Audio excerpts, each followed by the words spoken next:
რიგში ცხადია საინტერესოა ახლა ამ სანქციების დასანქცირებული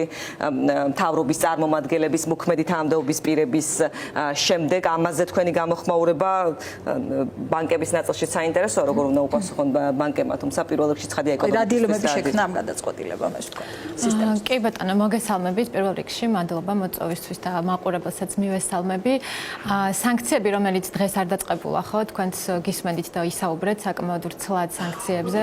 გასული წლიდან 2023 წლიდან მოყოლებული ეტაპობრივად ჩვენ ნახეთ სხვადასხვა ეტაპები ხო სანქციები როგორც ამერიკის შეერთებული შტატების მხრიდან ასევე ახლახანს ევროკავშირის ქვეყნების მხრიდან დიდი ბრიტანეთის მხრიდან და როგორც ვიგებთ ხო ინფორმაციიდან ასევე დაგეგმილი არის კიდე სხვა ქვეყნების მხრიდან სანქციები და როდესაც სავიზო შეიძლება რაღაც ალბათ მე ნამდვილად არ გახლავართ სანქციების ექსპერტი მაგრამ რასაც ვაკვირდები რა ტიპის სანქციებიც დაწესდა ხო ერთი მხრივ ნახეთ რომ ეს სავიზო სანქციები იყო და ეხლა ბოლოს ეს სანქციები რაც ამერიკის შეერთებულმა შტატებმა დაუწესა ხო ჩვენს უკვე ყოფილ შინაგან საქმეთა მინისტრს მაგალითად ეს იყო ასევე ფინანსური სანქცია და სწორედ აი ეს ფინანსური სანქციები შეიძლება ითქვას კიდევ უფრო დამატებით გამოწვევებს და რისკებს აჩენს ხო ეხლა ზოგადად ამის გავლენაზე რო ვისაუბროთ ეკონომიკაზე შეიძლება ალბათ რომ ორი ძირითადი მიმართულებით გავყვეთ ამ საკითხს პირველ რიგში ხო სანქცია რა ტიპის არ უნდა იყოს თუნდაც იყოს ის მხოლოდ სავიზო და საერთოდაც არ იყოს ფინანსური ტიპის ეს ყველა შემთხვევაში ქმნის რეპუტაციულ ზიანს ხო ეს არის ძალიან მნიშვნელოვანი და ეს ყველა ქვეყნისთვის ქმნის ჯერ ამაზე შევთანხმდეთ რეპუტაციულ ზიანს მაგრამ ახლა განსაკუთრებით ისეთი ქვეყნებისთვის და ისეთი მოწყვლადი ეკონომიკებისთვის როგორიც არის საქართველო ხო იმიტომ რომ ჩვენი ეკონომიკათანაც ეს ვიცით რომ დიდწილად არის დამოკიდებული როგორც უცხოურ კაპიტალზე ასევე უცხოურ ვალუტაზე და ჩვენი ვალუტის სიმყარეზე ძალიან მნიშვნელოვანი არის ჩვენი საკრედიტო რეიტინგები რომელიც საერთაშორისო რეიტინგებია ხო როდესაც ეს ფაქტორები ესეთი გადამწყვეტი არის ეკონომიკისთვის იმიტომ რომ სამწუხაროდ არ გაგვაჩნია ესეთი თვითმყოფადი და მყარი სტაბილური ეკონომიკა ეს რეპუტაციული ზიანი არის ძალიან მნიშვნელოვანი ფაქტორი რაც უარყოფითად აისახება რა თქმა უნდა სანქციები და მეორე საკითხი არის როდესაც კონკრეტულად აი ფინანსური ტიპის სანქციებზე ვსაუბრობთ ხო აქ უკვე დგება ის საკითხი რომ რამდენი როგორ უპასუხებს ამას ადგილობრივი საბანკო სისტემა ხო ეხლა მე ბოლო ინფორმაციით რაც ვნახე აქ მოსვლამდე ჯერჯერობით არ მინახავს ჩვენი ეროვნული ბანკის გამოხმაურება ამ საკითხთან დაკავშირებით ეს ძალიან საინტერესო იქნება და პრინციპულად მნიშვნელოვანიც იმიტომ რომ მოლოდინი არსებობს რა თქმა უნდა რომ ჩვენთან არსებული ბანკები გამოაცხადებენ ხომ ზაობას რომ შეუერთდებიან ამ სანქციებს ფარცხალაძის შემთხვევა და ეროვნული ბანკის გადაწყვეტილება რომ დღეს სასამართლო არ გადაწყვეტს მანამდე არ დასანქცირდება მიუხედავად ამ გადაწყვეტილებისა რეალური არჩევანი აქვთ თუ არა ბანკებს რომლებსაც მოუწევთ ამის აღსრულება რთული სათქმელია აქვთ მათ რეალურად არჩევანი რთული სათქმელია იმიტომ რომ აქ ჩვენ ახლა ვსაუბრობთ შიდა ძალაუფლებრივ დინამიკაზე რომელზეც ამ ინფორმაციაზე მე როგორც თქვათ ერთ-ერთ რიგით ხო ადამიანს ესე წვდომა არ მაქვს რთული სათქმელია მაგრამ შეგვიძლია ვისაუბროთ იმაზე რა იქნებოდა სწორი ქვეყნის ინტერესებიდან გამომდინარე ხო ქვეყნის ინტერესებიდან და თუნდაც ეკონომიკური სიტუაციიდან გამომდინარე ვფიქრობ რომ თვალსახად სწორი იქნებოდა რომ რამდენიმე ვთქვათ კონკრეტული დასანქცირებული ინდივიდის ინტერესებს არ შეეწიროს უფრო დიდი ზარალი და ზიანი არ მიადგეს ეკონომიკას იმიტომ რომ ეს მე რა თქმა უნდა ყველაზე აისახება ჩვენზეც აისახება და ამიტომ ძალიან მნიშვნელოვანია ხო თუმცა დაახლოებით წარმოსადგენია ხო როგორ იქნება ეროვნული ბანკის პოზიციაც დღეს აი მაგალითად ივანიშვილის პრემიერმა კობახიძემ გამოაცხადა რომ ქვეყნის ბიუჯეტი ანაზღაურებს იმ დანაკლისს რაც შეიძლება ჰქონდეთ დასანქცირებულ პირებს. აი რა ტიპის განაცხადია ეს კობახიძის ძალიან მძიმე მოსასმენი და აღსაქმელი არის ეს განცხადება, იმიტომ რომ როდესაც ჩვენ ერთი მხრივ ვხედავთ ხო რომ აი ამ მაღალჩინოსნებს სანქციების თავარი მიზეზი არის ის თუ ისინი როგორ ეპყრობიან ხო საკუთარ მოსახლეობას და რამდენად საერთოდ არაფრად არ აგდებენ ადამიანის უფლებებს და როდესაც ასეთი ადამიანები ისჯებიან არიან, არა შიგნით, არამედ რა თქმა უნდა მისასალმებელი იქნებოდა, რომ ისინი პირველ რიგში ქვეყნის შიგნით დაისაჯონ და აგონ ამაზე პასუხი, ეს სამწუხაროდ არ ხდება. შემდეგ ხედავთ მათ დასჯას გარედან და sapasukho განაცხადი არის ის, რომ პირიქით მათ აჯილდოვებენ, თანამდებობას უცვლიან და ეხლა კიდევ ვისმენთ, რომ ეს ბიუჯეტი, ანუ ისევ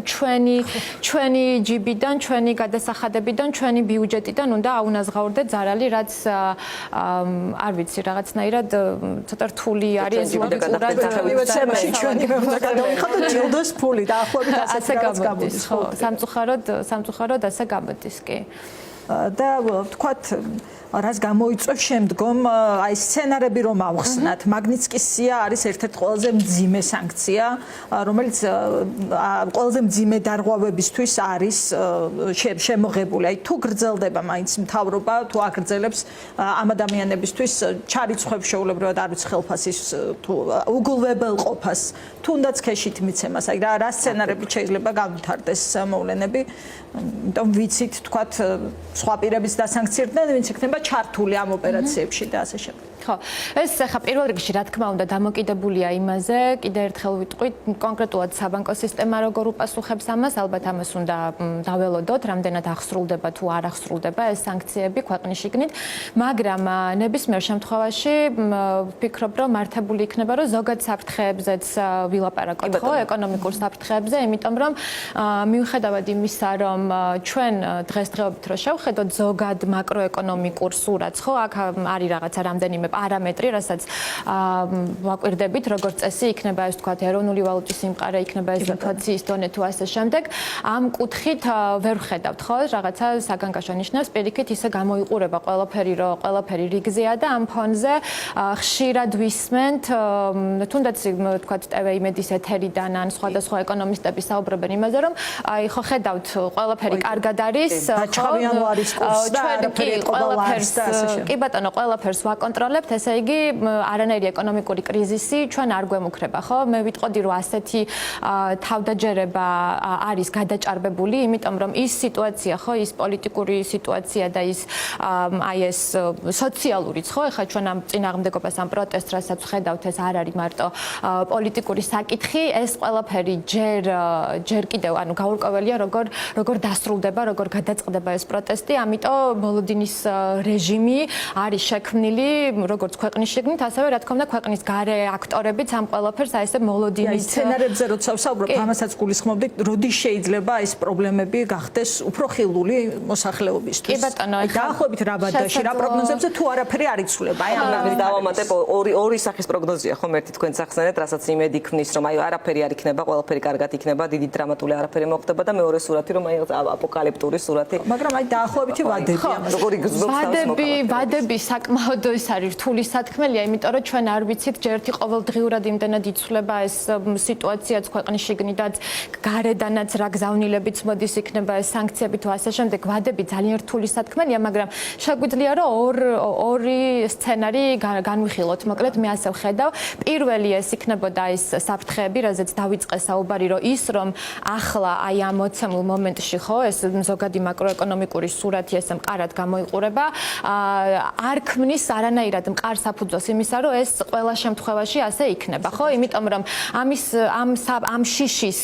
საფუძველს მე პირადად მაძლევს, ხო, თვითონ თავად ქართულ ეკონომიკაზე დაკვირვება, იმიტომ რომ ჩვენ ვიცით, რომ სინამდვილეში ბევრი სამწუხაროდ, ბევრი არაფერი არ არის საჭირო იმისთვის, რომ ჩვენი ვალუტა ლარი, ხო, აღარ იყოს, თქვათ, მყარი, მოხდეს მისი გაუფასურება, ეროვნული ბანკი მას რა თქმა უნდა რაღაცა ეტაპამდე შეიძლება, თქვათ, რეგულირებული ეს დააჭერა კურსის დაიჭიროს, მაგრამ მისი რეზერვები ძულევი არ არის. რა თქმა უნდა, ეს რეიტინგები, რომელსაც ჩვენ გვანიჭებენ, ხო, საერთაშორისო რეიტინგები შეიძლება დღეს და ხვალ არ იყოს გაუარესებული, მაგრამ ეს იმას არ ნიშნავს, რომ ეს ამ რეიტინგები ამაზეც ვიტყვი, მარტო ეკონომიკური ფაქტორები არ არის ხოლმე გათვალისწინებული, ხო, თუნდაც იმ რეიტინგებში პოლიტიკური ფაქტორები, სამართლებრივი ფაქტორები არის ძალიან მნიშვნელოვანი და ეს ყველაფერი თავისთავად დაისახება, ხო, რაღაც ეტაპზე არა მარტო თქვათ ვალუტის სიმყარეზე, არამედ თქვათ იგივე ინვესტიციების შემოდინებაზე, შეიძლება აისახოს ფულად გზავნილებზე, რომელიც ძალიან მნიშვნელოვანია ეკონომიკის სტაბილურობისთვის და ასე შემდეგ. და ეს ყველაფერი ხო თუ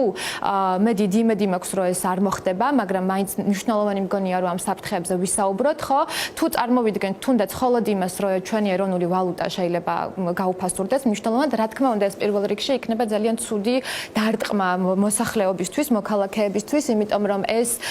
იწვევს, ამან შეიძლება განაპირობოს ინფლაცია და გააძვიროს განსაკუთრებით იმპორტირებული, ანუ შემოტანილი საქონლის ფასები, შეამციროს ჩვენი მსყიდველობით უნარიანობა, ხო, იმ ადამიანების, რომლებსაც ანაზღაურება გვაქვს ლარში და ეს ასევე განსაკუთრებით მძიმე დარტყმა იქნება იმ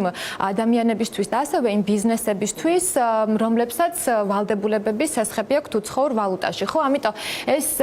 საფრთხეები არის რეალური და არ შეიძლება ითქვას, რომ რახან ამ წამს ყველაფერი ნორმალურად გამოიყურება, ასე გაგრძელდება. მეორე სცენარზეც ვიტყვი, თუ შეიძლება ჩვენ რომ თუნდაც ჩავთვალოთ, ხო, თუნდაც ჩავთვალოთ, რომ ყველაფერი, თქვათ, პოლიტიკურად წარმოვიდგინოთ, რომ ქართული ოცნება რჩება მთავრობაში რაღაცა ეტაპის შემდეგ, არ ვიცი ეს რა სცენარში უნდა მოხდეს, მაგრამ ყველა და ყველაფერი ამას შეეგუა, ეკონომიკაშიც რაღაცა ესეთი რყევები და კრიზისი არ დაიწყო. მე ვფიქრობ, რომ ეს სცენარიც არ გამოიყურება არანაირად კარგად, იმიტომ რომ ჯერ ერთი ხო, თუ ჩვენ ამ შემთხვევაში ამ სცენარში ჩვენ უნდა თავხმდებით ალბათ იმაზე, რომ დემოკრატია აღარ არის, ხო, ქვეყანაში და თუ აი ამ რაღაც ამ ლოგიკურ ხაზს, ამ ჯაჭვს განმოვითარებთ, ხო, თუ ქვეყანაში დემოკრატია არ იქნება, რაც არ უნდა სტაბილურად შენარჩუნდეს ეს ზოგადი მაკროეკონომიკური სურათი, ძალიან მიჭირს იმის წარმოდგენა, რომ ჩვენ გვექნება ისეთი ეკონომიკური განვითარება და ისეთი ეკონომიკური პოლიტიკები, რომელიც ხალხისთვის იქნება სასარგებლო. ეს აქამდეც არ ყოფილა და ახლა თუ თქვათ ქართული ოცნება დარჩება ხელისუფლებაში, რა თქმა უნდა მოსალოდნელია, რომ ნებისმიერი ეკონომიკური პოლიტიკა იქნება ის თუ რაც არ უნდა მოგვახვიონ ასევე განვითარების სახელით, ხო? ეს იქნება მათ კერძო პირად ინტერესებს მორგებული პოლიტიკები და მათთან დაახლოებული კლასის, რომელიც ეს ანუ საქართველოს მოსახლეობას ეს კარგ, ვთქვათ, ეკონომიკურ კეთილდღეობას მაინც არ უხდის და ბოლოს ვიტყოდი, რომ ჩვენ აქ რა თქმა უნდა, როდესაც საუბრობთ იმაზე, რომ ხო, თუნდაც აი ამ პროტესტით, ამ აქციით, მე ყოველთვის ესე ვამბობ, რომ ჩვენ აქ ვიცავთ სახელმწიფოს, ხო? ჩვენ გვინდა რომ გვეცხოვრებოდეს და შეიძლება მატერიალურად და ეკონომიკურად, ხო, ყველაზე რაღაცა არარეალურ, მაგრამ თეორიულად შეიძლება იყოს ეს სცენარი გვეცხოვრებოდეს, მაგრამ თუ დემოკრატია არ იქნება, იმიტომ რომ ეკონომისტები ხშირად ისე საუბრობენ, რომ ავიწყდება ღირებულებები, უფლებები, დემოკრატია. ეს იმას არ ნიშნავს, რომ აქ ჩვენი ცხოვრების ხარისხი ამ ქვეყანაში ღირებული იქნება, კარგი იქნება და ამიტომ კარგი სცენარი ცვლილების გარეშე კარგი სცენარი არც ერთი არ არის საქართველოს მოქალაქეებისთვის, არის ცუდი და უარესი სცენარი. რა შეუძლიათ ბიზნეს ბანკებს, ექნება თუ არა მათ გადაწყვეტილებებს ისეთი წნეხის ფუნქცია, რაც მიაღებინებს გადაწყვეტილებებს ქართულ ოცნებას, აი როგორ უყურებთ? კი, ძალიან კარგია რომ ეს საკითხი დასვით და ეს კითხვა დასვით, იმიტომ რომ ჩვენ ვართ მომსწრე, მე ვფიქრობ ძალიან საინტერესო პროცესის, ხო? მიუხედავად იმისა, რომ ხა ისე TV იმედს დავესასხები, იმიტომ რომ ვადევნებ ყოველდღიურად ძალიან აქტიურად თვალს, ხო? მათ თქვათ როგორ გადმოსცემენ ამ მოვლენებს და ძალიან საინტერესოა, ხო, მართლაც საინტერესოა და მიუხედავად იმისა, რომ ძალიან ეს თქვათ გაძლიერებული არის ეს ნარატივი პოლარიზებაზე, საზოგადოების გახლეჩვაზე, რომ თითქოს რაღაცა ორი საზოგადოება, ორი საქართველო არსებობს. მე ვფიქრობ, რომ ჩვენ სრულიად საწინააღმდეგოს ვხედავთ, ხო? არა მარტო ის, რომ საზოგადოება არ არის გახლეჩილი, იმიტომ რომ ის მოთხოვნები, რაც ჟღერდება აქციებზე, ყველას კეთილდღეობას ემსახურება, ხო? იმიტომ რომ ადამიანები დემოკრატიას ვითხოვთ, სახელმწიფოებრივი ინსტიტუტების დაბრუნებას ვითხოვთ, დაპატიმრებულების გათავისუფლებას ვითხოვთ, ხო? და ამის გარდა ჩვენ ვხედავთ, რომ არა მარტო თქვათ საზოგადოების სხვადასხვა ჯგუფებს და პროფესიულ წრეებს და ვნახეთ არაერთი პროფესიული ნიშნით გაერთიანებული მარში, ბიზნესიც, ხო, და მათ შორის ბანკებიც თავიანთი გარკვეული ინიციატივით უკვე ხმამაღლა ამბობენ და აფიქსირებენ, რომ ამ ბრძოლაში ჩვენ ყველანი რაღაცნაირად ერთ ხაზზე ვართ. ხო, ამის ძალიან საინტერესო მაგალითი იყო ბიზნესებს რახან შეეხეთ, აი ეს ინიციატივა თუნდაც, ხო, Free Business პლატფორმა რო შეიქმნა, სადაც ეხა ბოლოს რაც ვნახე 1600-მდე სხვადასხვა ბიზნესია დარეგისტრირებული, რომელიც იზიარებს და უერთდება აქციის მოთხოვნებს, რა თქმა უნდა არიან მსხვილი ბიზნესები, რომლებიც ჯერ არ შეერთებიან ამ ინიციატივას, მაგრამ ეს არის უპრეცედენტო მოვლენა, მე ვფიქრობ, როდესაც ადგილობრივი ბიზნესიც, მცირე საშუალო მათ შორის სხვილი ბიზნესი უკვე ხმამაღლა კაფიოდ ამბობს, რომ ისინი ეთანხმებიან აი ამ აქციის მოთხოვნებს, მათ შორის ბანკებიც ამ, რა თქმა უნდა, ბანკებიც ამ კი, აუცილებლად ყველაზე დიდი ბანკის განცხადებასაც მოყვა ასრთა სხვადასხვაობა. აწილმა აღიქვა, რომ ეს პირველი ნაბიჯისთვის არ იყო ცუდი და იყო საინტერესო, უნდა ყოფილიყო მნიშვნელოვანი სიგნალი ხელისუფლებისთვის. მეორე მხრივ იყო შეფასება, რომ ეს არის ძალიან დიდი მოგებიდან ძალიან მცირე გაღებული. შეიძლებოდა მეტი და გავს უფრო რეპუტაციის გადარჩენას. გითხარით თქვენი პოზიციაც ამაზე. კი ბატონო, გეტყვით პლუსებიც და მინუსებიც ბანკების. კი, აუცილებლად. ალბათ რაღაცა წილად ყველა ეს პოზიცია თქვენ რაც ჩამოთვალეთ, ყველაფერში არის, ხო, სიმართლე. პირველ რიგში ალბათ მნიშვნელოვანია იმის თქმა, რომ იმის დაფიქსირება, ესე ვთქვათ, იმის ხაზგასმა, რომ უკვე ეს მოდი პირველი მე ამას დავარქმევდი პირველ ნაბიჯს, იმიტომ რომ იმედი მაქვს, რომ ეს ბანკების მხრიდან მათი ამ პოზიციის გამოხატვა ამ ნაბიჯით არ გაჩერდება, ამ იმედს მე გამოვხატავ, ამიტომ პირველ ნაბიჯს დავარქმევდი ამას. ხო, ეს რაც გამოთქვეს, ეს რაც გამოხატეს, რომ ეს თანხით ისინი ეხმარებიან როგორც ბიზნესებს, ასევე დაზარალებულებს, აი ამ პროტესტის განმავლობაში, ეს არ არის უმნიშვნელო ნაბიჯი, ხო? არ ვიდაოთ იმაზე ეს ფული რამდენია, ბევრია, ცოტა არის, უბრალოდ როგორც განაცხადი, ხო? ეს უკვე მე ვფიქრობ, რომ ბევრს ნიშნავს და იმიტომ რომ კიდე ერთხელ, ხო, რასაც ვამბობდი ცოტა ხნის წინ, იმიტომ რომ ალბათ ბანკებიც მიხვდნენ იმას, რომ ისინი არიან ამ ბრძოლის ნაწილი. ეს არ უნდა მე ვფიქრობ, რომ ეს არ უნდა აღვიქვათ ჩვენ როგორც ქველმოქმედება და ასევე არა როგორც კეთილი ნება. ეს მათსავე ინტერესებშია, ხო? იმიტომ რომ თუ თქვათ ქართულ ეკონომიკას შეექმნება საფრთხეები და რისკები და იგივე რეპუტაციული ზიანი, ყველაზე მოწყვლადი ამ დროს პირველი არის ხოლმე საფინანსო სექტორი. ამიტომ თავად საფინანსო სექტორისთვის და რა თქმა უნდა კომერციული ბანკებისთვის, როგორც ყველაზე მსხვილი და მნიშვნელოვანი წარმომადგენლებისთვის საფინანსო სექტორის მათსავე ინტერესებშია, რომ აი ეს რისკები და ის საფრთხეები, რაზეც ჩვენ ვისაუბრეთ ცოტა ხნის წინ, აი ამათი განხორციელება, ამათი მატერიალიზება არ მოხდეს, ამიტომ ისინი, როგორც ჩვენ თქვათ მოქალაქეები გავდივართ, თქვათ დემონსტრაციებზე, ხო, ვაკეთებთ ჩვენს მაქსიმუმს, ბიზნესები გამოდიან, თქვენ ჟურნალისტები ხო, ცდილობთ თქვენ ყველა რაღაცა თავისი მაქსიმუმის გაღებას ცდილობს, მე ასე ვხედავ ბანკების მხრიდანაც, არა როგორც მხოლოდ კეთილი ჟესტი, არამედ მათი ინტერესებიდან გამომდინარე და ამიტომ მე ძალიან დიდი იმედი მაქვს, რომ ეს ნაბიჯი ამით არ დასრულდება, ხო, მათ შორის გაჟღერდა სხვადასხვა მოთხოვნები გაჟღერდა, რომ მაგალითად იყო ესეთი მოთხოვნები, რომ თქვათ გაფიცული ადამიანებისთვის და ასევე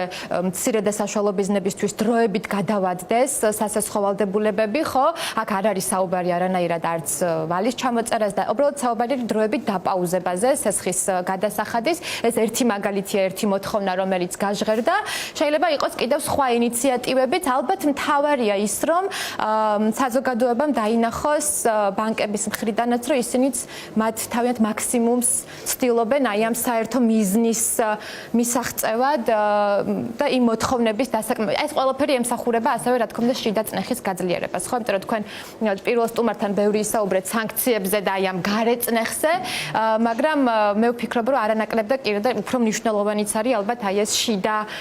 წნეხების გაძლიერება ამ შემთხვევაში და აი ამას ემსახურება ეს მაგალითები.